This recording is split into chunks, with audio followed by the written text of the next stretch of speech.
ಧರ್ಮಸ್ಥಳದ ವಿರುದ್ಧ ಷಡ್ಯಂತ್ರ ಎಂಬ ಡಿಕೆಶಿ ಹೇಳಿಕೆ ಈಗ ಚರ್ಚೆಯನ್ನು ಹುಟ್ಟುಹಾಕಿದೆ. ಷಡ್ಯಂತ್ರ ನಡೆದಿರಬಹುದು ಅಂತ ಹೇಳಿದ್ದಾರಲ್ಲ, ಅದು ಕೂಡ ತಿಳಿದುಕೊಳ್ಳಬೇಕು ಅಂತ ಮಂಗಳೂರಿನಲ್ಲಿ ಸಚಿವ ದಿನೇಶ್ ಗುಂಡೂರಾವ್ ಹೇಳಿದ್ದಾರೆ.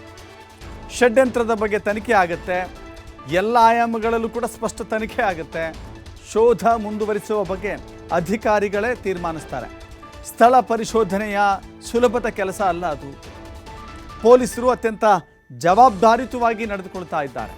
ಮಂಗಳೂರಿನಲ್ಲಿ ಸಚಿವ ದಿನೇಶ್ ಗುಂಡೂರಾವ್ ಹೇಳಿಕೆಯನ್ನು ಕೊಟ್ಟಿದ್ದಾರೆ.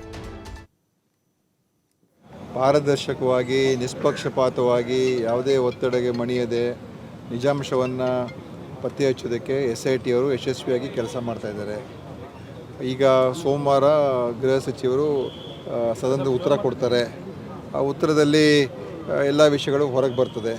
ಸದನ ಈಗ ನಡೀತಾ ಇದೆ. ಸೊ ಅದ್ರ ಮಧ್ಯದಲ್ಲಿ ನಾನು ಏನು ಬೇರೆ ಹೇಳೋಕ್ಕೆ ಹೋಗೋದಿಲ್ಲ. ಸೋಮವಾರ ಉತ್ತರ ಕೊಡ್ತಾರೆ. ಆದರೆ ನಮ್ಮ ಉದ್ದೇಶ ನಿಜಾಂಶ ಸತ್ಯ ಹೊರಗೆ ಬರಬೇಕು. ಯಾವುದೇ ಆಪಾದನೆ ಇದ್ದರೆ ಅದನ್ನು ಯಾವ ರೀತಿಯಾಗಿ ಅದಕ್ಕೆ ತನಿಖೆ ಆಗಬೇಕಾಗಿತ್ತು ಅದನ್ನೆಲ್ಲ ಅವರು ಮಾಡಿದ್ದಾರೆ, ಮಾಡಿಸ್ತಾ ಇದ್ದಾರೆ. ಮುಂದೆ ಏನು ಮಾಡಬೇಕು ಅಂತ ಕೂಡ ಅವ್ರು ತೀರ್ಮಾನ ಮಾಡ್ತಾರೆ. ಎಲ್ಲ ಅಂಶಗಳು ಕೂಡ ನಾನು ಅದು ಅವ್ರ ಸ್ಟೇಟ್ಮೆಂಟ್ ನೋಡಿದ್ರೆ ನನಗೆ ಗೊತ್ತಿಲ್ಲ ಏನು ಹೇಳಿದ್ದಾರೆ ಅಂತ.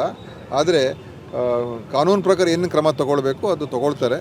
ಮತ್ತು ಪೊಲೀಸ್ ಇಲಾಖೆ ಇದನ್ನು ಯಶಸ್ವಿಯಾಗಿ ಅವರು ಜವಾಬ್ದಾರಿ ನಿರ್ವಹಣೆ ಮಾಡ್ತಾರೆ. ಕೆಲವೊಂದು ಇದರಲ್ಲಿ ಒಪಿನಿಯನ್ಸ್ ಟಾರ್ಗೆಟಿಂಗ್ ಇದೆಲ್ಲ ನೋಡಿ ಪೊಲೀಸ್ ನೋಡಿದ್ರೆ we are not seeing much actions from them. ಇಲ್ಲ ನೋಡಿ, ಆ ಥರ ಅಲ್ಲ.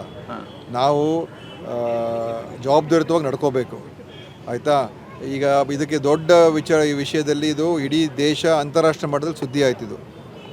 ಅವರ ಒಂದು ಆಪಾದನೆಗಳೇನಿತ್ತು, ಅವರ ಒಂದು ಹೇಳಿಕೆಗಳೇನಿತ್ತು, ಮತ್ತು ಅದಕ್ಕೆ ಸಿಕ್ಕಿರ್ತಕ್ಕಂಥ ಏನು ಮಾಧ್ಯಮದಲ್ಲೂ ಕೂಡ ಯಾವ ರೀತಿಯಾಗಿ ಅದಕ್ಕೆ ಪ್ರಚಾರ ಸಿಕ್ಕಿತು, ದೊಡ್ಡ ಒಂದು ವಿಷಯ ಅದು ಸೃಷ್ಟಿಯಾಗಿತ್ತು. ಯಾಕಂದರೆ ಅದೇನು ಸಣ್ಣ ಆರೋಪ ಏನಿರಲಿಲ್ಲ, ದೊಡ್ಡ ಆರೋಪನೇ, ಭಾಳ ಗಂಭೀರವಾದಂಥ ಆರೋಪ. ಅದರಿಂದ ಅದನ್ನು ನಾವು